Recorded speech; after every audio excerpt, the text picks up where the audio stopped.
C'est parti. Alors première page, en fait, j'ai eu un peu des infos comme les premières infos de présentation d'une personne. Donc, je te les lis juste. Ça fait référence quand même à d'autres choses après, donc c'est assez cool du coup. Grande énergie, d'ouverture, d'âme, grande douceur et sagesse. Une femme avec avec une forte énergie féminine, un charme naturel. Je voyais quelqu'un qui. Alors, oui, des fois, je vois des images un peu, bon, enfin, des images normales, mais ça n'a pas trop de lien. Je voyais juste quelqu'un qui se mettait des crèmes sur le corps. Voilà, je sais pas si tu mets des crèmes sur le corps. Oui. Oui, ça m'arrive, oui, Ok. bien sûr. Du coup, j'ai vu ça. Après, j'ai rejoint un besoin du coup de penser plus à soi et de s'asseoir dans son propre pouvoir, dans sa propre identité, dans sa propre présence et écouter son corps et ses ressentis. Juste après, j'ai eu de prendre soin de soi. Bon, ça revient un peu quoi, de prendre soin de soi et de sa santé intérieure. J'ai aussi eu problème de respiration. Alors ça, c'est mes points d'interrogation, je suis pas très sûre. Et parce que ça m'a renvoyé ça à une tristesse retenue, étouffante ou angoissante. Oui.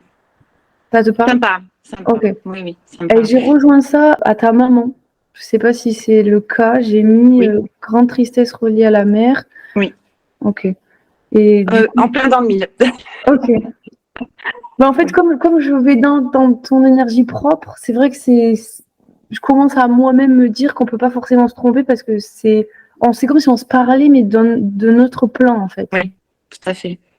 Du coup, voilà, relié à la mère, et j'ai eu manque de présence, des pleurs et un possible décès. Je savais pas, j'ai mes points d'interrogation, vraiment. Vis-à-vis de ma mère, non, j'ai pas eu de décès, mais on va dire que c'est comme si elle était morte, puisque j'ai été, j'ai pas eu, j'ai pas pu être avec elle, j'ai pas pu avoir une vie de petite fille avec sa maman. Et c'est vrai que quand on me disait elle est où ta maman, je disais bah elle est morte. Ah oui, d'accord, ok. Donc on va dire que symboliquement, Ouais. voilà, pas physiquement, mais symboliquement. Ok, d'accord, je comprends mieux. Et ben, du coup, justement, par rapport à ce que tu viens de dire, j'ai eu une phrase, je n'ai pas pu lui dire. Bon, alors oui, c'est pas décès, mais je n'ai pas pu lui dire au revoir, la prendre dans mes bras. C'est ce que j'ai eu avec. Et j'ai eu aurait aimé que sa mère s'occupe plus d'elle étant enfant. Donc c'est ce que tu viens de me dire, quoi. Oui, tout à fait.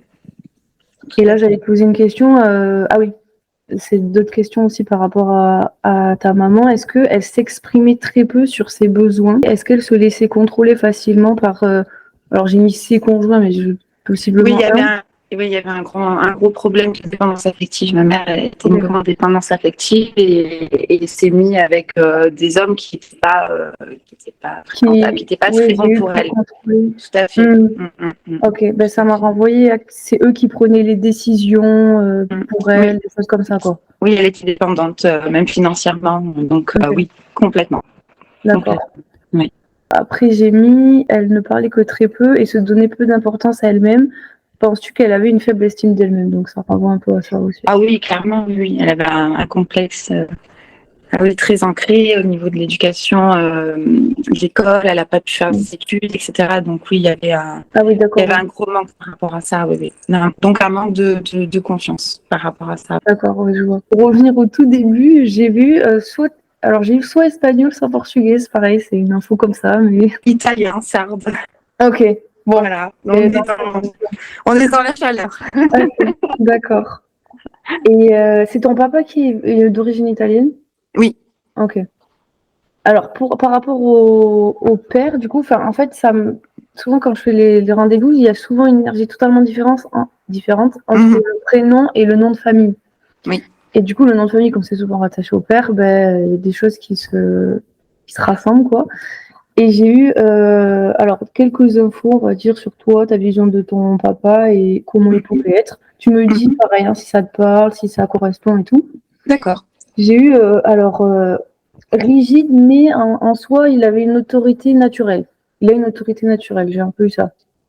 Alors, je dois t'informer que j'ai pas connu mon papa. Ah mince. Et que je porte le nom de ma mère. Donc, en fait, ce que tu me dis là, c'est plus du côté de ma mère, du coup. Ok, d'accord. Bah alors, ah mince, alors je sais pas du coup. Je crois que j'ai des trucs totalement opposés. Si ça reflétait chez toi le côté papa, c'est par rapport au nom de famille, c'était maman. Après, malheureusement, je n'ai pas connu mon père, donc je pourrais pas, je pourrais pas affirmer les choses. Et tu sais comment ça s'est fait de son côté à lui, ou ça s'est fait comme ça dès la naissance? En fait, ma mère ne savait pas trop elle-même. Elle fréquentait 2 personnes et j'ai fait des tests ADN et c'était pas ces 2 personnes-là. Donc au final, comme je savais pas trop qui. voilà, exactement. Ok. D'accord. Bah alors, je t'avoue qu'il y a des infos du coup qui collent pas du tout. Parce que moi j'ai eu des trucs, il y a un cadre qui a été instauré. Non, bah ça résonne pas alors. Alors je sais pas où j'ai eu ça du coup, mais bon. Après, tu peux peut-être avoir ressenti quelque chose qui vis-à-vis de mon père, mais qui n'a pas été oui, mais moi réalisé. Oui, peut-être. Mais en soi, moi j'avais eu, voilà. Non, moi j'avais eu comme s'il était là en fait, c'est ça le truc. Ah ouais. Ouais, c'est vraiment que j'avais vraiment eu comme ça. Après, j'ai eu un père adoptif, donc est-ce que le ressenti. Je sais pas, peut-être. Est-ce que tu veux que je te lise que j'ai eu ça? Oui, je veux bien, bien sûr. Et ton père adoptif, tu l'as connu dans les premières années de ta vie quand tu étais vraiment enfant? Oui, parce que ma mère pensait que c'était mon père, donc du coup.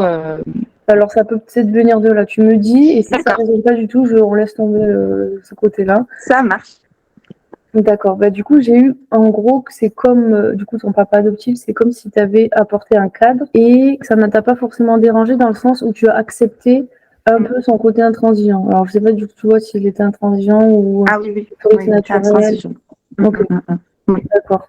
Tout à fait. Je pense que ça doit venir là. Ça correspond. Oui, ça correspond à lui. Oui. Et c'est un peu mon unique modèle aussi de père. Oui, ça a été mon modèle, bien sûr. Ok. Tout à fait.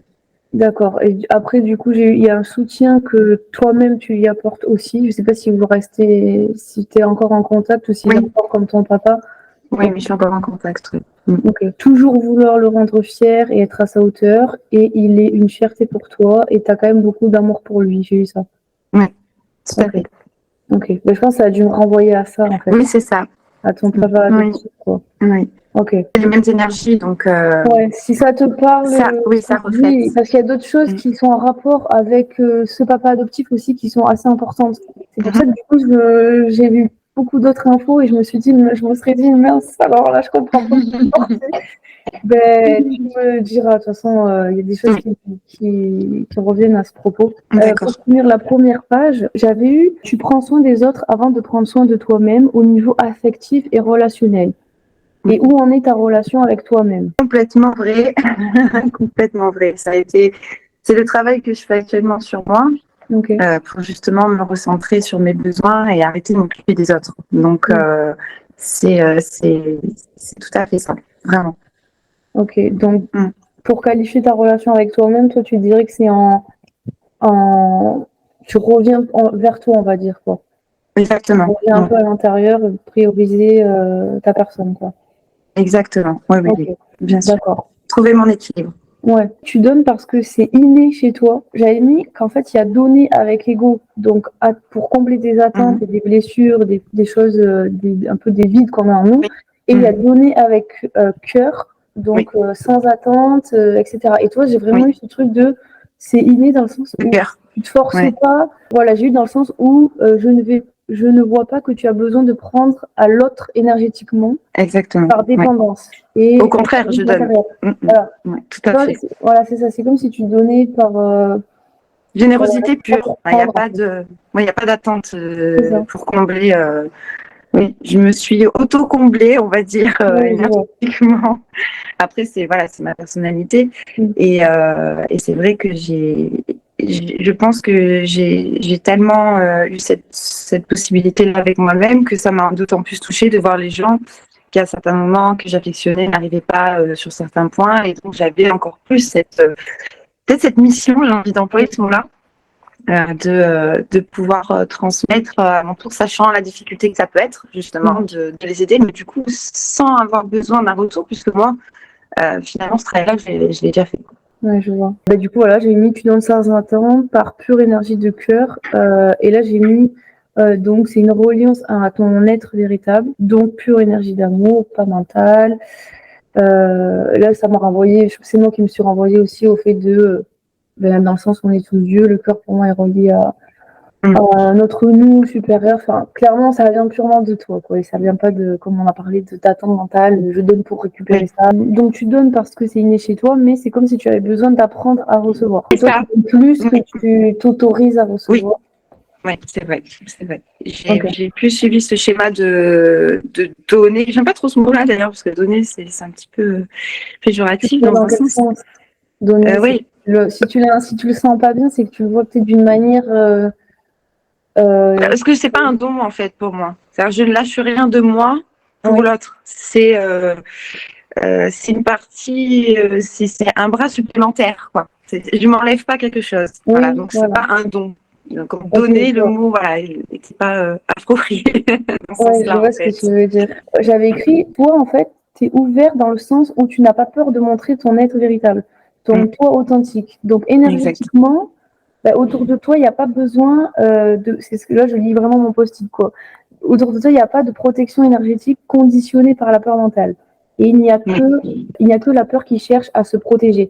Et ça me fait penser à d'autres rendez-vous, c'était plus compliqué, vraiment, dans et tout, parce que il y a des protections qu'on se met mentalement pour que les autres nous voient comme on est vraiment. Et toi, c'est beaucoup plus ouvert. Oui, moi je revendique même ça. Je suis dans un esprit de liberté vis-à-vis de tout ça, au contraire. Voilà. Ouais, et du coup, c'est pour ça que je comprends le mot donner, parce que toi, c'est comme si ton énergie, ça n'allait pas t'épuiser, ça n'allait pas te prendre forcément. C'est comme tu as beaucoup, tu as une espèce de, comme j'ai dit, grande ouverture d'âme, etc. Peut-être qu'il y a eu je sais pas, les vies antérieures, tu vois, j'ai pas eu d'infos à ce sujet-là. Mais la sagesse, etc., fait que c'est presque ton énergie qui se propage, et même donner sans chercher à donner, de ta présence, etc. Donc les gens, ils peuvent ressentir ça facilement que toi, je pense. Mais c'est pas toujours une bonne chose d'ailleurs. Ça dépend les gens sur qui on tombe. C'est vrai. C'est bien et en même temps, voilà, faut mettre ses limites. Et ça, c'est aussi quelque chose que. C'est mettre ses limites aussi. Apprendre c'est pas évident parce que c'est se contrer soi-même quelque part, en fait, d'une certaine manière. C'est vrai. Je pense que tu les sens, les gens comme ça, et c'est écouter le premier ressenti, en fait. C'est vraiment, après, on tombe dans un truc compliqué. Je vais continuer du coup sur le problème de thyroïde, c'est le cœur du rendez-vous, quoi, on va dire. Tout à fait, oui. Alors, du coup, j'ai eu thyroïde gonflée, donc les ganglions gonflés, irrités. C'est le truc physique que j'ai eu en première abord. Ok. C'est en lien avec tes émotions. Directement, j'ai eu, il y a un attachement émotionnel à quelqu'un, point d'interrogation, voire une dépendance sexuelle, point d'interrogation. Enfin, moi, ça me faisait penser à une relation, du coup, amoureuse, quoi.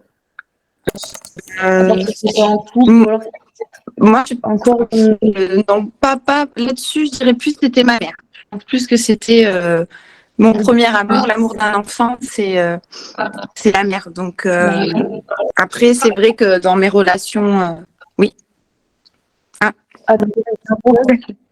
Oui, tu as un gros bug. Tu m'entends bien? Ok, parce que juste une petite info, j'ai une astrologue qui fait un peu ce genre de vidéos sur YouTube, pas comme moi, mais j'avais déjà entendu que quand il y avait un sujet un peu compliqué, des fois ça buguait les écrans. Du coup, ça buguait plus au moment où il dit ça. C'est incroyable. Et en fait, moi, je parlais vraiment en lien avec une relation amoureuse. D'accord, donc ce qui est ressorti, c'est par rapport à quelle personne? Attachement émotionnel à quelqu'un ou dépendance, voire sexuelle à quelqu'un, c'est un partenaire. Quoi. D'accord. Est-ce que du coup, tu es en relation ou tu étais en relation il n'y a pas si longtemps? Oui. Mais j'ai pas. Mais j'étais pas dans une dépendance affective qui a induit à ma maladie, on va dire. Voilà. Ok. J'ai pas eu de dépendance affective. J'avais vraiment eu une dépendance sexuelle dans le sens où c'est pas forcément une dépendance affective, mais c'est relié quand même aux émotions. D'accord. C'est vraiment un acte qui relie les deux personnes. Donc, même par exemple, des années après, on peut quand même se souvenir d'un partenaire, par exemple, parce que, je sais pas, c'était différent d'autres où il y a eu des choses fortes à ce niveau-là émotionnel ou même un attachement plus fort que d'autres relations, quoi. Du coup, les premières infos, donc c'est ça, tu m'as dit que tu étais avec quelqu'un, c'est ça? Là, récemment, oui. Après, j'ai eu un premier amour à qui je suis restée 7 ans, donc depuis l'âge de 15 ans et demi.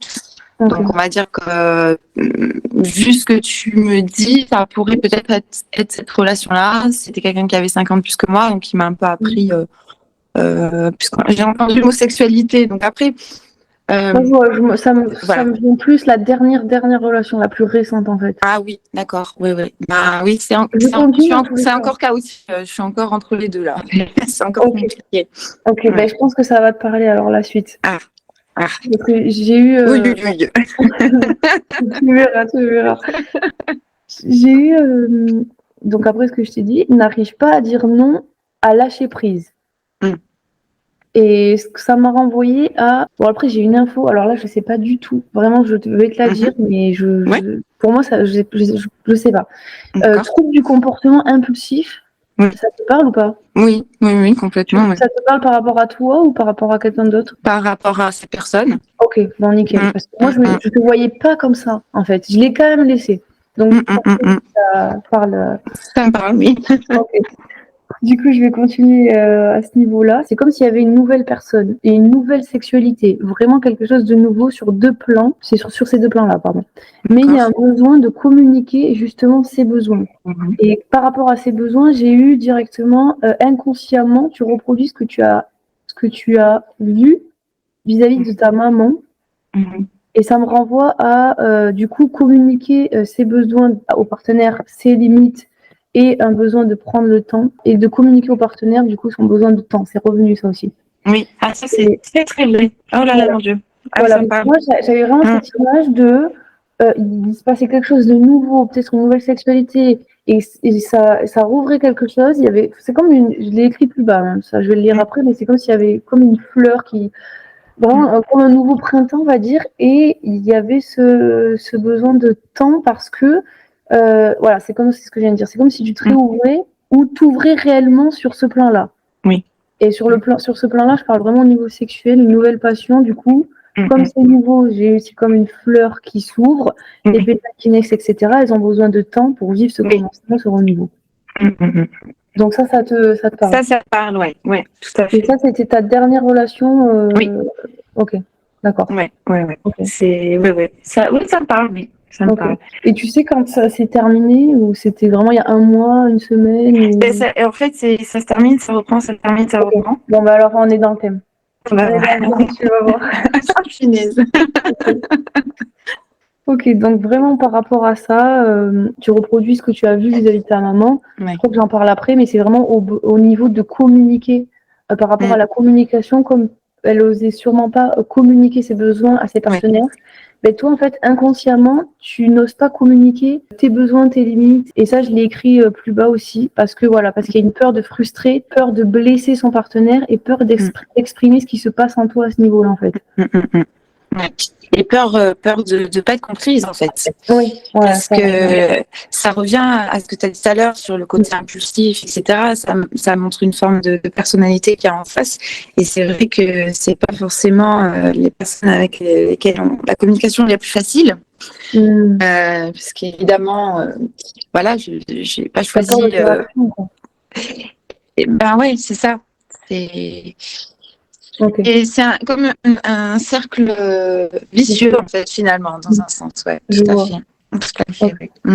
Alors, je regarde juste si j'ai pas oublié par rapport à ce que je disais, nouveau commencement, etc. Quand je voyais besoin de temps, je voyais vraiment, même sur le plan sexuel, presque comme si toi, tu avais plus de temps, tu avais plus besoin de temps d'approprier ce qui se passe, de t'approprier toi-même ton corps et ce qui se passe et la situation, et que la personne en face, c'est presque si c'est elle qui en avait même pas plus envie, parce que moi je pense que t'en avais aussi pareil, mais c'est cette personne qui va presque plus forcer, alors que accélérer, voilà, et toi il y a j'ai besoin de prendre le temps et oui, un décalage. Voilà, je l'ai vraiment vu sur ce plan-là aussi, quoi. Peut-être du coup j'ai peur de qu'ils se sentent projetés ou quoi, comme tu m'as dit en fait là, en fait tout ce que tu me dis, quoi. Pour qu'on se rende compte que les humains, on est tellement pareil que la nature. J'avais mis tout pousse lentement dans la nature, rien ne se brusque, tout commencement est lent, serein, le temps de se familiariser, de prendre ses marques dans leur propre espace de vie. Donc c'est pareil pour nous humains, vu qu'on est polis, c'est presque notre reflet, quoi, la nature, que c'est pareil pour nous en fait.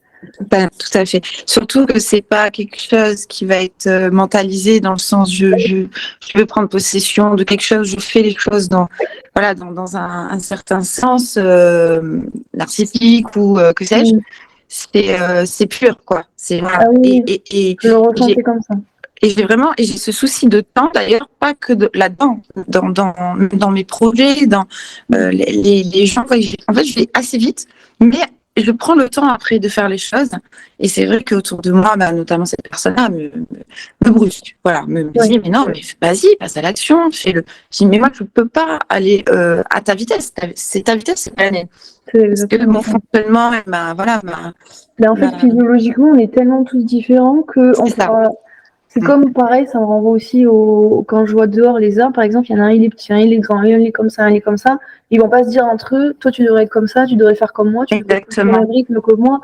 Et on peut pas, en fait, je crois que le plus gros mensonge, j'avais dit ça dans une vidéo aussi, c'est qu'on nous a fait croire qu'on devait tous être pareils. En fait, on veut bien faire en conseillant les autres, mais en fait, il faut conseiller et prendre conscience que la personne, elle fera selon le mieux pour elle, en fait. Voilà. C'est-à-dire qu'elle doit obligatoirement suivre le conseil, et si la personne, elle attend ça de la personne, elle sera déçue parce que personne ne peut correspondre aux attentes de quelqu'un à 100%, c'est impossible. À 100%, et on peut changer personne à part nous-mêmes, donc oui, tout à fait. Ça provoquerait de la frustration, et ça, c'est un peu le mental qui veut qu'on soit tous on soit comme nous, mais c'est pas possible, quoi. Non, mais en même temps, c'est tellement dommage de penser comme ça, parce que c'est justement la diversité qui fait qu'on peut apporter des choses extraordinaires et se complémentariser. La complémentarisation, c'est pas la ressemblance à 100%, sinon j'allais dire on s'ennuierait, on s'ennuierait et puis on n'avancerait pas, quoi. C'est ça. Bon, alors je vais continuer du coup. Oui. J'ai l'impression que souvent tes limites n'ont pas été entendues ni respectées par le passé. Est-ce que ça te parle ? Oui, oui, bien sûr. Ah oui, oui. Ouh là là, j'ai les frissons. Oui, bien sûr. Mais après, j'ai eu ma part de responsabilité parce que je travaille actuellement là-dessus. J'essaie vraiment de le faire. Mais j'ai eu ma part de responsabilité parce que j'ai pas su les mettre non plus. Donc, je trouve ça intelligent, quoi. Tu vois ce que tu dis ? Parce que moi, j'ai un peu vécu ce truc-là où au début, tu as envie d'accabler la personne.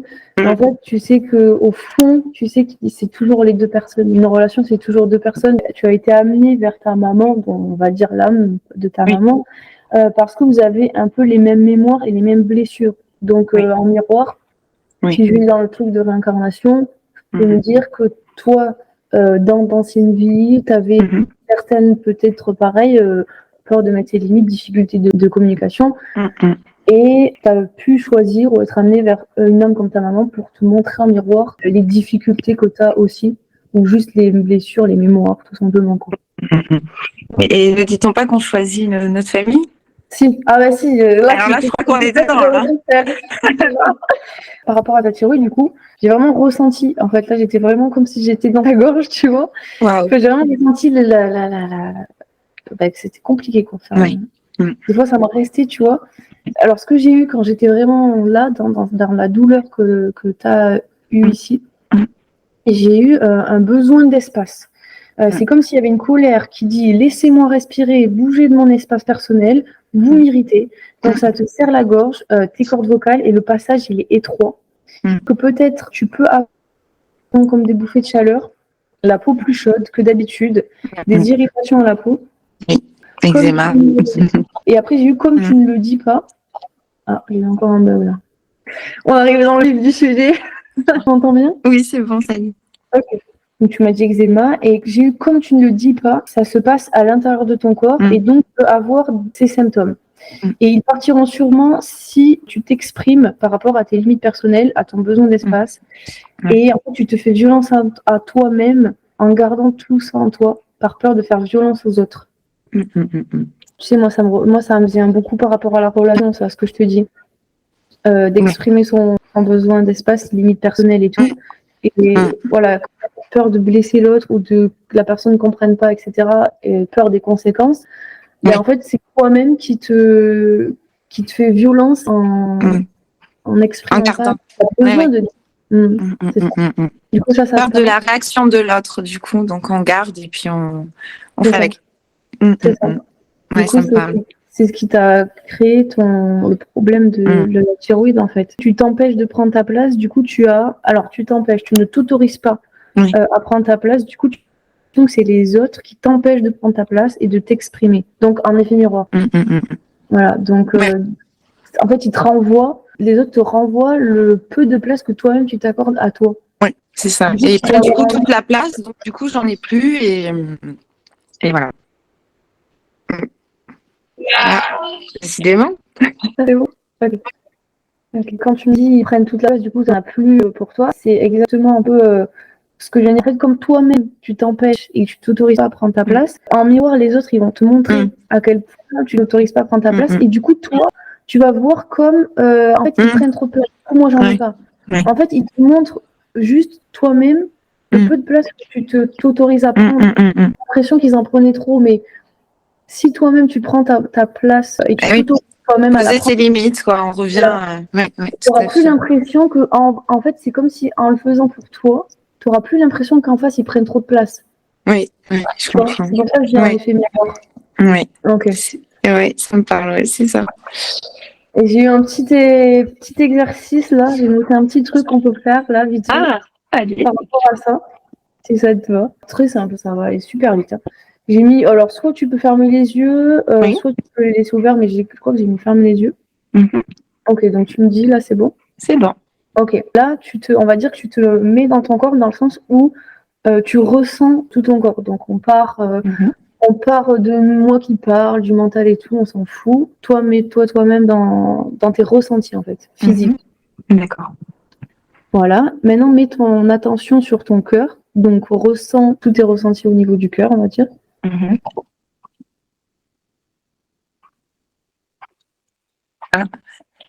Ça y est, c'est bon. Je t'entends. Toi, à voix haute, j'ai le droit de prendre ma place. À voix haute? À voix haute, je peux même le faire avec toi, ferme les yeux. Mets mon attention sur mon cœur. D'accord. J'ai le droit de prendre ma place. J'ai le droit de prendre ma place. Dans ta voix, il y avait encore ce truc de je m'autorise pas forcément. Tu vois, je le dis parce que je le dis. Mais si tu veux, on peut le refaire. D'accord. Allez, on refait. Ok. Je sais que on n'a peut-être pas trop l'habitude de faire ça. Mais en fait, c'est vraiment la différence entre se le dire mentalement et se le dire en ressentant. Émotionnellement. Ça me touche, donc du coup, c'est. C'est comme si tu. Là, je te vois plus. Ah, carrément là. Alors, bon, il se passe des choses là. Hein. C'est incroyable. C'est incroyable. Bon, faut qu'on s'autorise le droit à prendre ta place. Hein, vraiment, vraiment, vraiment.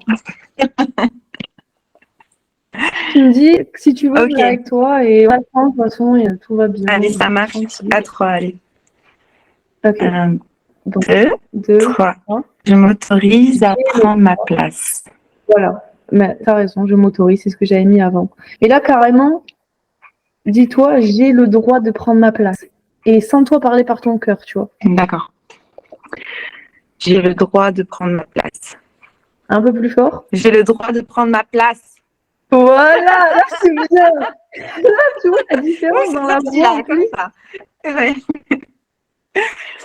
Déjà, il y a une grande différence entre ta vue la première fois et celle-ci. Oui. Et j'en ai une autre phrase. T'es prête? Oui. L'autre phrase, c'est « J'ai le droit de dire ce que je ressens ». Pareil, tu fermes les yeux ou ouverts comme tu veux. Tant que tu sens que tu parles pas à ce niveau-là, mais du cœur. Du cœur, oui, je comprends. De toi-même, tu vois, en étant juste, tu vois, en tant qu'Amanda, dans mon cœur, etc. Comme tu veux, yeux fermés, yeux ouverts. Juste, j'ai le droit de dire ce que je ressens. J'ai le droit de dire ce que je ressens. Ok, on va le refaire un petit peu. On va le refaire un petit peu. Justement, quand on parle des ressentis en plus et du corps, j'essaie de moi-même de me mettre bien dans... Ok, t'es prête? On le fait ensemble? Allez. Ok, donc on dit j'ai le droit de dire ce que je ressens. D'accord. 3, 2, 1. J'ai le droit de dire ce que je ressens. Ce que je ressens. Ok, il faut que tu le fasses toute seule, parce que moi, je vais te couper le truc là. J'ai le droit de dire ce que je ressens. Beaucoup mieux déjà. Oui. Juste à la fin, il y a un petit truc au ressent. J'ai le droit, oui, de dire ce que je ressens. Et c'est ah bon. Oui, c'est la problématique.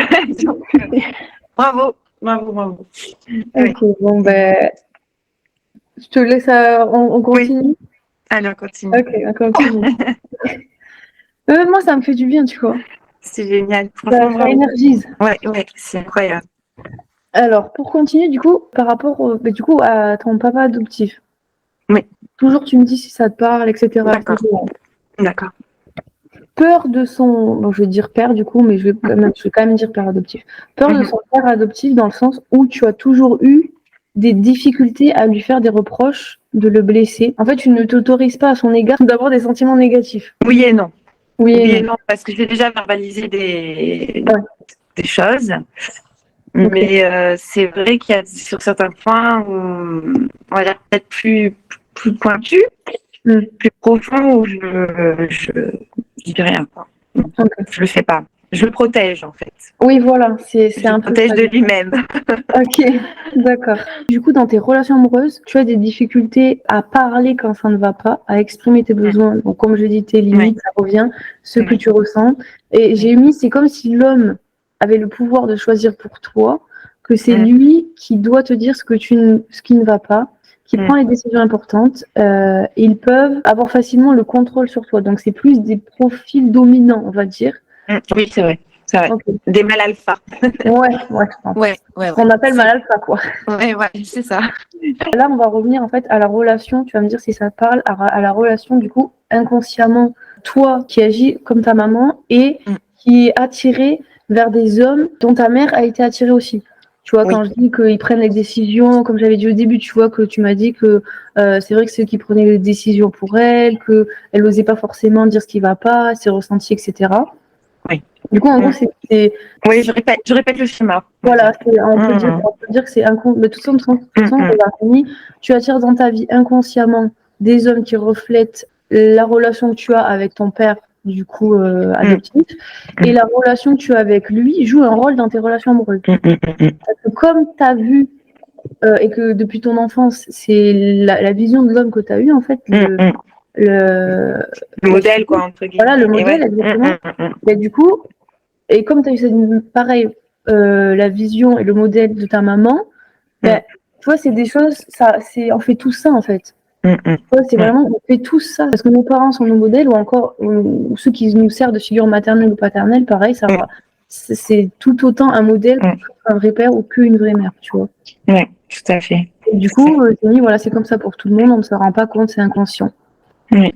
Et j'ai mis que tu as une colère que tu ne t'autorises pas envers lui, envers ton père adoptif. Ah, je suis sensible. Oui, c'est pour ça que j'aime pas être en colère, ça me dérange. Okay. C'est pas quelque chose qui m'anime et qui. Et tu dirais que pourquoi ça te dérange? Tu vois ça comment en fait la colère? Toi, tu la qualifies? C'est une faiblesse, c'est ne pas contrôler. Et tout à l'heure, tu parlais à juste titre justement de pas du lâcher prise, etc. Je pense que sur certains aspects, tant j'ai pu prendre en modèle des choses dans le matériel, mais après dans le mental, pour protéger mon ego, sûrement, j'ai voulu justement contrôler certains paramètres, et c'est vrai que celui-là en fait partie.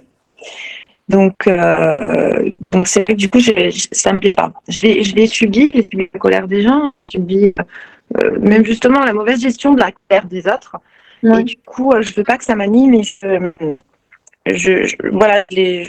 pour pas que ça m'inonde, quoi. Ok, je vois. Alors, j'ai plusieurs trucs à dire à ce niveau-là. Déjà, on nous apprend que nos émotions, il faut les contrôler alors que ça se contrôle jamais. C'est impossible de contrôler une émotion. Bah, du coup, en fait, si on la contrôle, on l'occulte et elle reviendra plus tard et on ne saura pas d'où elle vient. On nous a vendu du faux à ce niveau-là. Oui. Et par rapport à ce que tu me dis par rapport à la colère, en fait, je vois ça comme si toi, tu étais au milieu d'une pièce et qu'il y avait toutes les personnes autour de toi. toutes les personnes pour lesquelles en fait tu pourrais te mettre en colère parce que dans des situations de la vie, tout simplement, tes limites n'ont pas été respectées.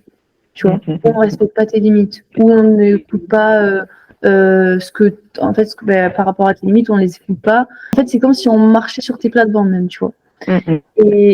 Et moi, ce que je vois par rapport à la colère, c'est comme si tu étais au milieu de cette pièce. Et le fait que tu t'autorisais à exprimer ta colère, c'est comme si ça allait faire, je voyais presque des échos sur les gens autour de toi. Et en fait, c'est comme si enfin, ils allaient comprendre que Amanda, elle a le droit d'être respectée et qu'on respecte ses limites comme nous, en fait, on veut qu'on respecte les nôtres. C'est comme si du coup, les gens, ils se disaient, comme elle nous exprime pas ses limites, elle ose pas. En fait, c'est ça, parce qu'en fait, la colère, à l'époque... Oui, tu vois ce que je veux te dire? Oui. Voilà, et ça me revient aussi par rapport aux animaux ou même à l'époque de la préhistoire, etc. Il y avait ce truc de, en fait, en nous, on a toujours cette part instinctive animale qu'on pourra jamais enlever. Moi, par exemple, j'ai peur, par exemple, de penser des choses pas bien sur les gens et tout. Moi, j'ai d'autres, c'est pas par rapport à la colère forcément, mais par exemple, d'avoir un ressenti négatif, en fait. La colère, c'est un ressenti négatif, c'est pas en fait, on t'a vendu ça comme étant un ressenti négatif. Par exemple, quand on est petit, dès qu'un enfant se met en colère et tout, arrête de faire ton caprice, va dans ta chambre, t'as pas le droit de crier sur ton parent, t'as pas le droit. En fait, pareil, un enfant il pleure, arrête de pleurer, tu fais un caprice, ou pourquoi tu stresses, mais tu vois bien que la situation, tout va bien, pourquoi tu es stressé. Du coup, en fait, depuis qu'on est petit, toutes ces émotions, en plus qu'on nous a qualifiées négatives, on va jamais. Tu vois, moi, par exemple, par rapport au fait d'avoir peur et d'être stressée, ma mémoire que j'ai d'enfant, c'est que j'avais... En fait, on m'a tellement dit, faut pas être stressé, nanani, ça sert à rien de stresser, mais tu vois bien que machin, qu'en fait, inconsciemment, je ne m'autorisais pas à stresser en grandissant. Ça veut dire qu'en grandissant, presque, je pourrais être en colère contre moi-même parce que tu stresses, mais pourquoi t'as peur, ça. Mais pas. Parce que la culpabilité, c'est magnifique. Voilà, j'ai toujours appris à... C'est vrai. Et du coup, tu vois, ce que je fais moi-même et que dans ma vie de tous les jours, c'est que j'apprends à m'autoriser à, oui, c'est normal d'avoir peur. Je vis une nouvelle expérience. Par exemple, un rendez-vous, tu vois, j'ai pas encore trop de rendez-vous et tout. C'est normal que je sois stressée un peu avant, c'est logique, vu que c'est nouveau pour moi. Toutes nos émotions qu'on va ressentir, la colère, la peur, la tristesse, etc. Et la peur, pour moi, c'est relié au stress. Tu sais, stress, la peur, quoi. Toujours se rappeler que c'est notre petit nous qui a été conditionné à supprimer ces émotions, en fait, dans notre vie. Du coup, tellement qu'on a été habitué à les supprimer, on va les garder en nous, ça va nous faire des maladies, on va pas savoir d'où ça vient, en fait. Et c'est comme la colère. Moi, j'ai une expérience par rapport à la colère dans une situation tellement que je me suis pas autorisée à être en colère envers une personne. J'ai tellement tout gardé pour moi que je me suis créé ce qu'on appelait une acné fulminante. C'est un truc avec 40 fièvres. J'avais des boutons de pus comme ça. 39 de fièvre. Je me disais, c'est normal. Je continuais encore dans le truc, tu vois, sans arrêter. Dans le déni. Puis, exactement, dans le déni. Et en fait, je me rendais pas compte que c'était ma propre colère que j'autorisais pas à ressentir.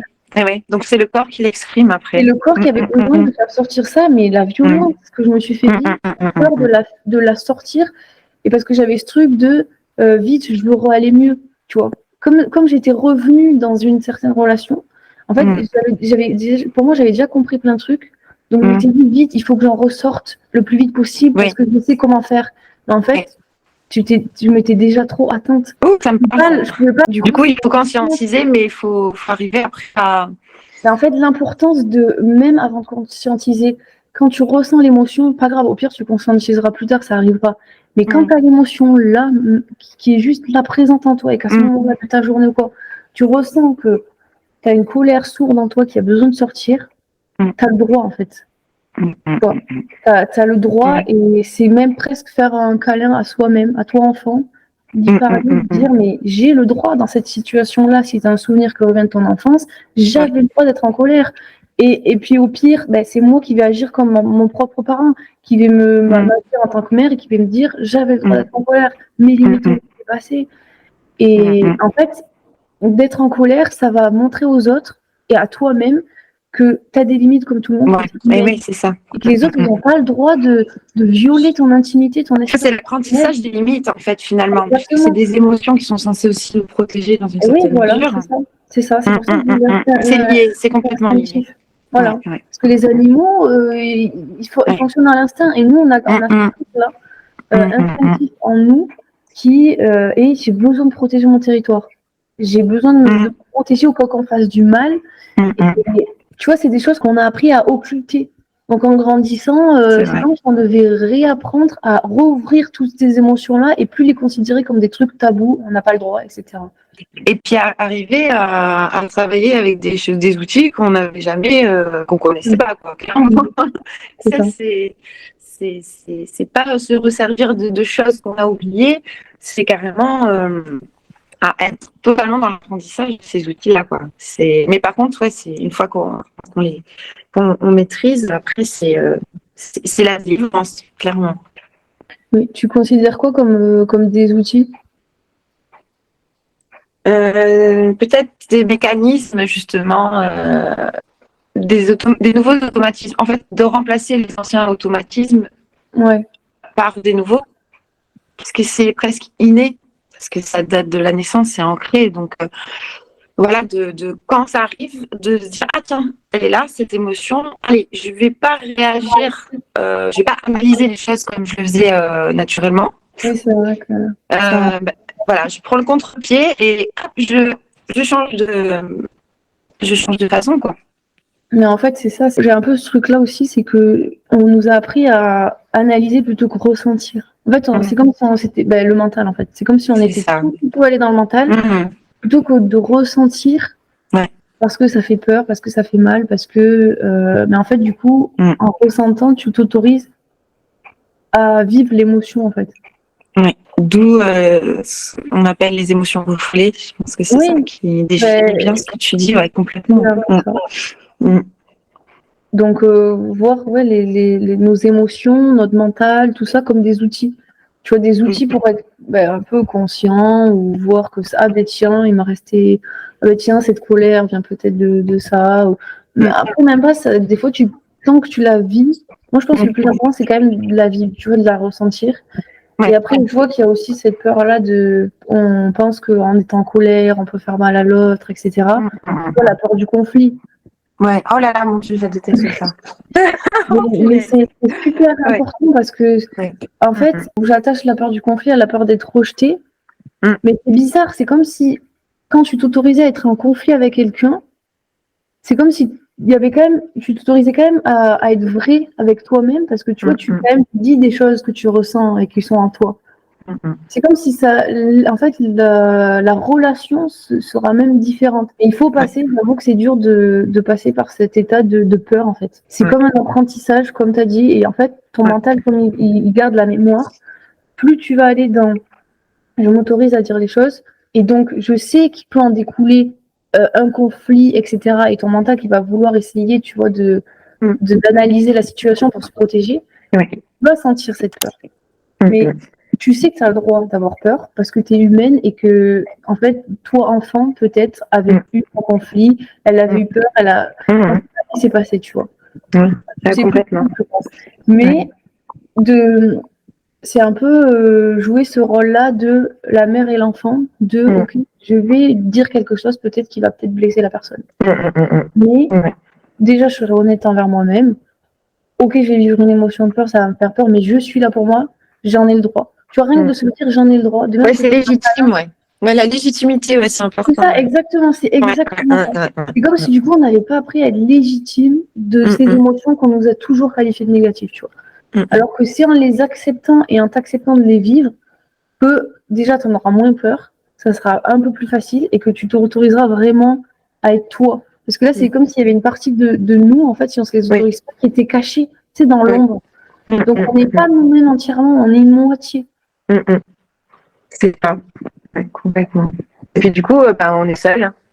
Ouais, enfin, du coup... Après, ça crée plein de sensations, de frustration, de moments de solitude. On ne peut pas partager la vraie personne que tu es dans l'expression. Après, ça crée plein de petites choses désagréables. On a plein besoin, c'est être nous-mêmes tout le temps, en fait. Ouais, c'est vrai. Là, du coup, en fait, comme tu sais, après, j'avais regardé par rapport au hernie discale. Là, c'était un peu la fin, mais du coup, il y a une reprise, comme j'ai regardé après par la suite. Du coup, ce que je fais un petit peu à la fin, c'est que j'aime bien prendre une carte de tarot et je me dis juste qu'est-ce que tu veux te dire à toi-même, tu vois. Je prends juste une carte comme ça et j'écris ce qui me vient, quoi. D'accord. Je ne veux plus passer mon temps à satisfaire tout le monde. Je ne veux plus écouter pour être entendu. Je veux m'affirmer, dire stop à des situations que je m'empêche de regarder dans leur ensemble par peur de blesser l'autre. Je suis suspendue entre deux choix, me libérer ou rester dans cette même position qui m'étouffe.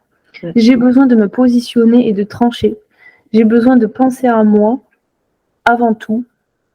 J'ai besoin de me révolter. Ça me fait peur, mais j'ai besoin de me choisir.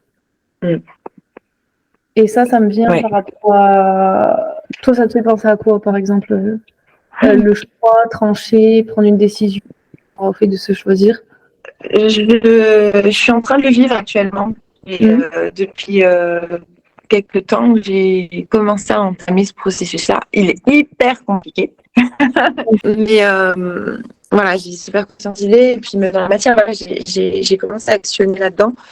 Après, voilà, on reparle toujours des choses qui sont confortables, qu'on connaît depuis un peu trop longtemps et qui sont pas bonnes, mais qui ont tendance de temps en temps à ressurgir.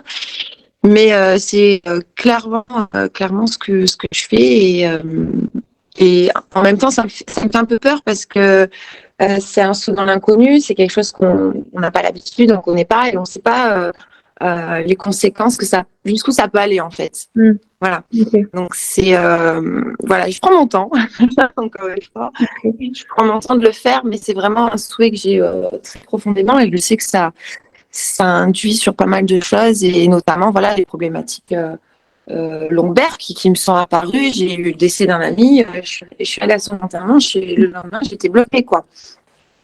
Je pense que voilà. Alors, je ressens les choses assez fortement et je sais que si je m'attaque pas à ça, je vais pas pouvoir continuer à faire l'expérience de la vie quoi. C'est pas possible. En tout cas dans des bonnes conditions, ça c'est sûr.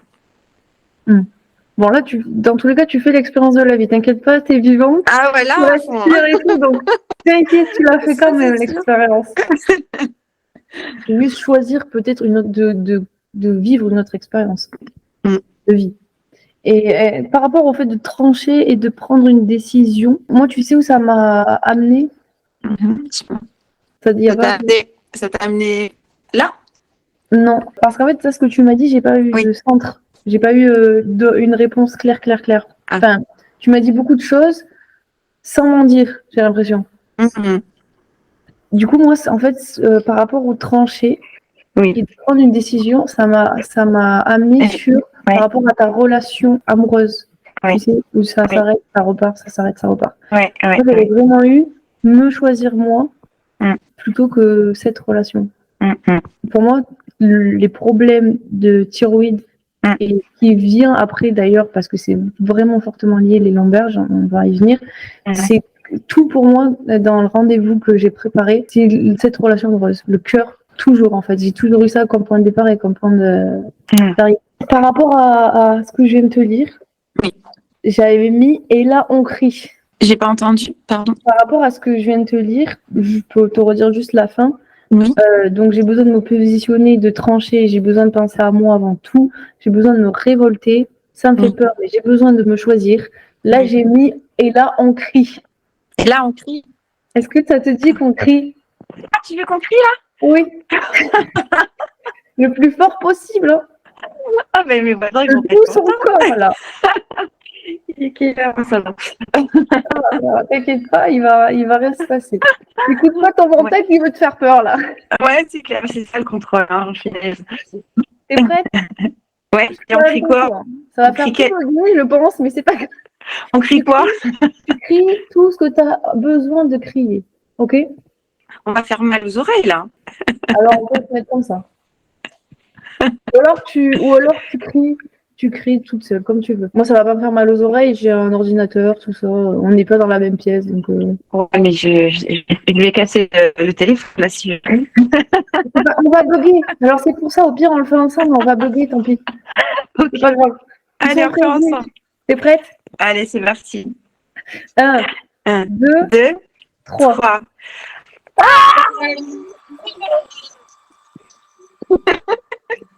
Est-ce que t'as crié? Oui. Ok. Alors, je m'attendais pas à ce bruit-là. Alors ça, c'est vraiment sorti des entrailles. Hein. Purée. Ok, je crois que j'ai tellement crié fort aussi que j'ai encore pas crié. Et ça fait du bien. Moi, ça me fait même moi, ça m'a fait repenser à une situation qu'il fallait que ça ressorte. Tu vois. Ah ouais. C'est super, super méthode. Cette thyroïde, elle a besoin d'air là. Ouais, c'est ça. Mais en plus, je l'ai écrit d'une façon, je l'ai vraiment.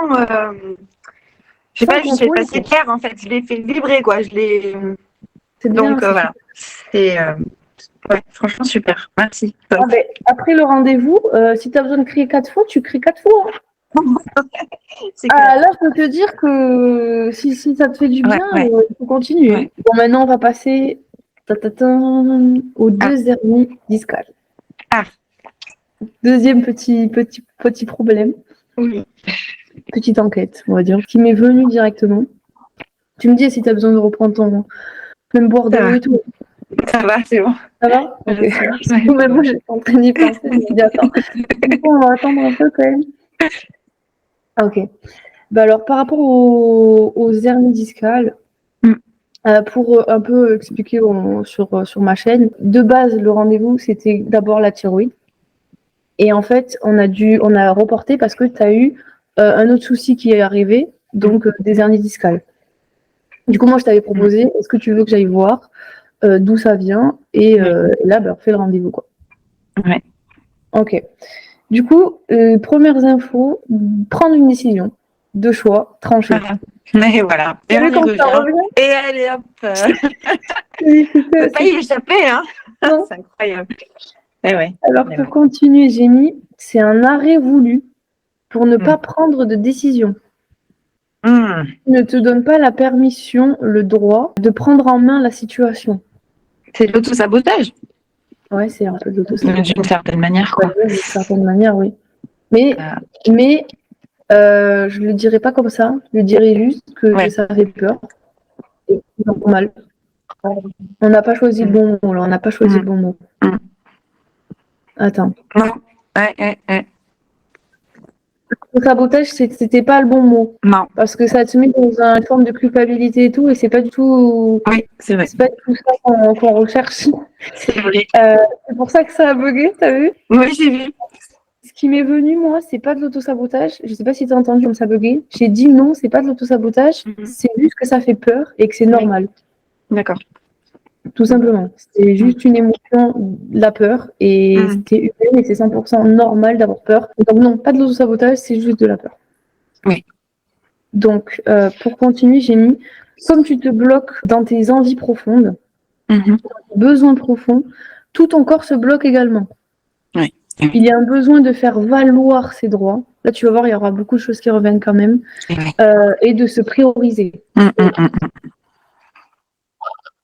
Oui, c'est complètement aligné avec ce qu'on disait tout à l'heure, en fait. Incroyable. Ouais. Ça c'est relié à ton problème de thyroïde. Et j'ai eu qu'en fait, comme tu as peur de te prioriser, c'est comme si tu préférais te bloquer totalement. Parce que ça fait vraiment peur, en fait. Et par rapport à se prioriser, j'ai mis peur d'être vue pour la méchante, d'être égoïste. Ça fait peur d'être celle qui met fin à une situation. Ah oui. Voilà. Et pour continuer, j'ai mis ça fait peur d'être celle qui met fin à une situation, qui prend les décisions parce que ça te demande de te mettre en avant, de te faire confiance et ça te demande de t'estimer. Ça travaille sur ta légitimité, comme on a dit tout à l'heure. Est-ce que je suis légitime de choisir, de prendre cette décision, d'arrêter et de mettre fin à une situation? Et moi, c'est la situation que je t'ai dit, la situation amoureuse, en fait. Quoi. Parce que tu te demandes à toi-même de te choisir enfin. Je n'entends plus. On est dans un bug. Ça y est. On est dans le cœur du volcan. Ouais, c'est ça. Mais j'étais en train de dire que ta peur, elle est 100% légitime. D'ailleurs, comme toutes les peurs qu'on a, hein, bien évidemment. Donc, comme je disais, tu te demandes à toi-même de te choisir enfin. Oui. Donc, c'est totalement, c'est évident d'avoir peur, quoi. De choisir ce que tu mérites et de prendre des décisions qui vont dans le sens de l'amour de soi. Par amour pour moi, qu'est-ce que je choisis de vivre et de me faire vivre? Par amour pour moi, je choisis des gens qui s'estiment eux-mêmes comme j'ai envie de m'estimer moi-même.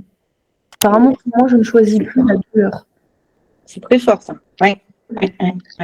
C'est ça. C'est puissant ce que tu dis. Oui, complètement. C'est clair. Petit exercice, du coup. Allez, let's go. Donc, c'est comme si tu te voyais toi et qu'en face de toi, tu avais le choix A et le choix B, ou le choix 1 et le choix 2.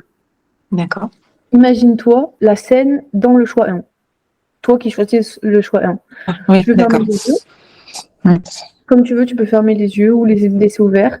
D'accord. Et ce choix 1, quand ça y est, là, vraiment, il a été acté, il a été pris et tout, comment toi, tu te sens dans ce choix 1 Tu vois Oui. Et pareil, quand tu as fini de voir comment tu te sentais dans ce choix 1, peut-être qu'il y aura des images en tête, des ressentis, etc., d'aller voir dans le choix 2, comment tu te sens maintenant dans le choix 2. Et là, normalement, il y a... Le choix 2, c'est l'inconnu, et le choix 1, c'est pas l'inconnu, mais c'est pas forcément le meilleur. Ok. Donc, toi, dans ton choix, c'est quoi que tu vois en quelque sorte? Est-ce que tu vois la relation et rester dans la relation, ou est-ce que... Et le choix 2, c'est ne plus y être? C'est ça l'inconnu? Oui, c'est ça, ouais. Okay. Ouais, c'est ça.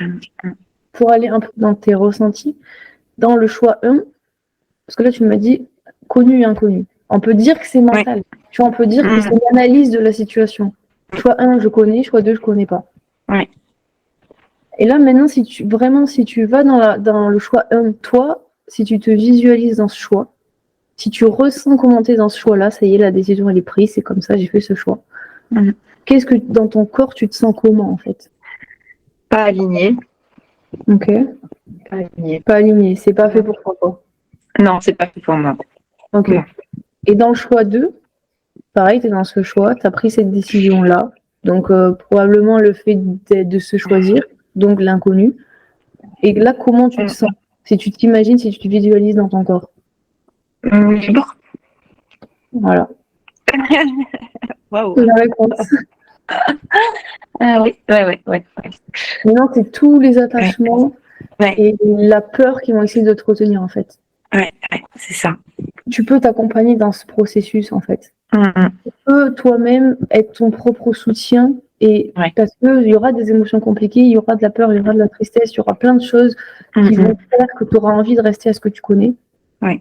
Mais dans ces moments-là, au lieu de soit t'en vouloir, soit y rester, ou soit occulter ce que tu ressens, en fait, c'est comme si tu allais vivre en deuil, en fait. Et dans les deuils, on a besoin d'être accompagné. Moi, quand je parle d'être accompagné, ça ne veut pas forcément dire qu'il y aura quelqu'un là pour nous tous les jours, toute la journée. Oui, bien sûr. En fait, il y aura quelqu'un là pour nous tous les jours et toute la journée. Et en fait, c'est toi. Ça sera toujours toi. En fait, il y aura une personne qui sera là tout le temps, tous les jours, à chaque heure, à chaque seconde, nuit, jour, matin, pour t'accompagner dans ce deuil-là, en fait. Donc, en fait, c'est comme si tu savais au fond de toi que tu pouvais te faire confiance et que tu seras là pour toi. Mais par contre, ça fait peur. Oui, ça me perturbe un peu. Normal. C'est tellement simple quand on se parle, et en fait, quand tu es dans cette situation, ça se mélange tellement que tu sais plus. En fait, le choix est simple, mais tout autour, toutes tes mémoires émotionnelles, mentales, etc., à l'attachement, tout fait que du coup, ça va être dur. Je pense que l'accompagnement, et ça, je crois que je l'ai écrit en bas, si tu étais la maman de ta petite toi, que voudrais-tu lui dire, que voudrais-tu pour elle? Oula. Je pense que c'est dans cette situation-là, si toi-même tu t'imagines en tant que ta propre mère de ta petite toi, dans tous les cas, le choix et choix 2, tu as eu la réponse. Pour reprendre, j'avais écrit la situation, l'option où tu as ressenti le plus de paix après avoir pris la décision, c'est la bonne. Parce que tu te mentiras jamais à toi-même, en fait. Ouais. On pourra jamais. En fait, on peut se manipuler mentalement et émotionnellement. Mais c'est nos peurs, tu vois, c'est nos peurs, c'est nos mécanismes, c'est nos mémoires et tout. Mais au fond de nous, on sait qu'il y a la réponse. Mais comme ça fait peur, on va la couvrir, la recouvrir. Pour s'en éloigner le plus possible. Alors après, du coup, c'est un apprentissage pour toi par rapport à ce que je disais. Tu te demandes à toi-même de te choisir enfin, etc. De t'estimer, de t'entourer de gens qui s'estiment eux-mêmes. C'est un apprentissage pour toi. C'est très compliqué quand on a grandi avec une figure maternelle qui prenait des décisions qui allaient à l'encontre de son bonheur et de son estime d'elle-même. Qui ne faisait pas d'elle-même et de son amour de soi sa priorité. Du coup, ça te demande du courage, de l'autonomie, de te positionner. Du coup, c'est comme si toi-même, tu devais apprendre à faire ça, en fait. Parce que tu n'as pas grandi avec cet exemple, on va dire. Oui, tout à fait. Oui, il y a eu un manque. Et par rapport à ça, ça te demande du courage, de l'autonomie, de te positionner, et c'est dur parce qu'en fait, c'est comme si tu reprogrammais ton inconscient. Exactement. J'ai l'impression de me faire mon éducation, entre guillemets. Et c'est ça. Et je change de programmation. C'est exactement ça, ouais. Par rapport à la petite toi, j'ai mis qu'elle n'est plus seule. Tu as la possibilité d'être là pour elle à chaque instant, de prioriser ses rêves, ses besoins, ses ambitions à chaque instant. Tu as la possibilité de faire des choix qui priorisent son bonheur à chaque instant. Parce qu'en grandissant, c'est comme si on avait la capacité d'être notre propre parent. C'est ça. Et de prendre les décisions vraiment comme on aurait voulu que nos parents ils prennent quand on était petit, de se donner l'attention qu'on aurait voulu avoir, de se rassurer dans les moments où on n'a pas eu la présence. Le soutien, exactement. Et c'est un truc que pareil, je fais régulièrement, presque tous les jours en fait. Tous les jours quand il y a une peur. Hein. Parce que même si je sais que mes parents sont dans ma vie, je sais que je peux pas les appeler et leur parler à chaque fois où j'ai une peur parce que déjà ça fait trop par jour. Et je sais que eux-mêmes, ils ont pas eu cette présence avec eux-mêmes. Donc je sais que c'est comme si j'avais pas d'autre choix que moi-même de le faire. Mais en même temps, tu te rends compte que ça te nourrit et que tu le mérites quoi et que c'est un peu comme on a dit, quoi, une reprogrammation. Quoi. Petite info que je l'avais pas mise, mais elle m'est revenue à un moment et j'ai mis la natation, ça peut être bénéfique. J'ai été me baigner il y a 2 jours, donc nickel. Ouais, super. Elle était froide, hein, il fait pas encore assez chaud, mais. Attends, j'ai pas entendu le début. J'ai dit que j'ai été il y a 2 jours et qu'elle était froide, mais que. T'es allée Ah oui, oui, là, je fais ma rééducation dans l'eau pour justement essayer de remettre tout ça en route. Et puis en plus, elle est fraîche, donc c'était plutôt pas trop mal. Bon, après, voilà, elle est assez froide encore, mais oui, je valide. Je valide. En tout cas, c'est impressionnant parce que avec donc, le travail que tu as fait en amont et les discussions qui ont été mises au fur et à mesure, tout a découlé. C'est incroyable. Bravo et merci. Je suis un peu chamboulée quand même parce que voilà. C'est normal. Alors là, ne t'empêche surtout pas d'être même après, même pendant, même avant. C'est 100% humain. Ouais. Puis c'est le but aussi, là, je crois comme on en a parlé. Puis, mais c'est chouette. Vraiment, c'est chouette. Merci beaucoup. En tout cas, ça fait du bien de pouvoir aussi échanger avec des personnes qui ont aussi quand même une certaine sensibilité, qui ont justement cette possibilité d'entendre certaines choses que la plupart peut-être n'entendent pas. Merci. Et j'allais rajouter que moi, c'est ça que j'aime. J'aime ce que je fais en amont, mais le fait de faire en vidéo comme ça et en échange, je trouve que c'est tellement mieux parce que tu peux parler, tu peux demander à la personne. En fait, il y a un truc ping-pong, tu vois, qui fait que c'est plus fluide. Je sais pas, moi, dans tous les cas, être proche des gens c'est important, quoi. Le partage. Voilà, parce que ce que je fais, quand je le fais, c'est toujours, c'est juste sur un autre plan. Du coup, on se rend pas compte, mais je parle avec toi. Tu vois, quand je parle en amont, je parle avec toi, mais d'un niveau de notre être à nous deux, le plus profondément véritable, le plus dans notre sensibilité, dans notre âme, etc. Mais je fais pas ça toute seule, tu vois ce que je veux dire? Oui. Je te souhaite que le meilleur. Hein. Merci. Merci beaucoup en tout cas. Avec grand plaisir. Merci à toi aussi d'ailleurs. Hein. Je le redis, je le redirai. Merci. Et je te souhaite de t'aimer le plus fort possible et de faire les choix en fonction de ce qui est le mieux pour toi et ce que tu mérites, quoi. Oui. Bah, tu m'auras aidé et puis je vais continuer de travailler là-dessus. Je te remercie beaucoup. Avec grand plaisir. Au revoir. Au revoir.